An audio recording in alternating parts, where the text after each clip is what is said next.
பண்ணீங்க? அப்படி வரீங்க? சொல்லுவியா சொல்லுவியா சொல்லுவியா? பொண்ண பேசுவியா? ஒரு பொண்ண பேசுவியா?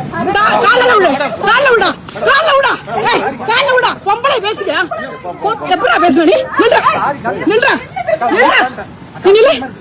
அசிங்கமா இருக்குல்ல? எப்படி நீ பேச? ஒரு பொம்பளை பிள்ளை எப்படி பேச? நீ தானே கூட வந்த? என்ன சொன்னா சொல்லியா?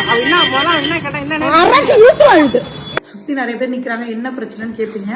சாதாரணமா வண்டியில தாங்க போயிட்டு இருந்தோம். நானும் ஃபோமே ஒரு இடத்துக்கு போயிட்டு எனக்கு வாய்ஸே வரல, உண்மையா படப்படம் இருக்கு. சைட்ல வண்டியில வந்து ஈஸியா ஒரு 3 கெட்ட வார்த்தையை அப்படியே த்ரோ பண்ணிட்டு போயிட்டு இருக்கானுங்க. சின்ன பசங்களாம் தயவு செஞ்சு, சின்ன பசங்களோ பெரிய பசங்களோ தப்பான வார்த்தைகளை அப்படியே த்ரோ பண்ணாதீங்க ஒரு பொண்ணுங்க மேல, தயவு செஞ்சு சொல்லி சூசைட் வரைக்கும் போகும். இது ரொம்ப கஷ்டமா இருக்கும். அதனால தான் சொல்றேன், இது அவங்க அம்மாவோ அவங்க வீட்டுல இருக்கவங்களோ சுத்தி இருக்கவங்களோ இதை பார்த்தா தயவு செஞ்சு அந்த பசங்களுக்கு அட்வைஸ் பண்ணுங்க. மேபி நான் இந்த வீடியோ கூட டெலிட் பண்ணிடலாம். ஆனா இவனுக்கு இப்படி பண்ணது அவங்க பேரண்ட்ஸ்க்கு அவங்களை சுத்தி உள்ளவங்களுக்கு தெரியணுன்றதுக்காக தான் ஷேர் பண்றேன். இதனால எவ்வளவு பிரச்சனை வந்தாலும் நான் வந்து ஃபேஸ் பண்ணவும் ரெடியா இருக்கேன்.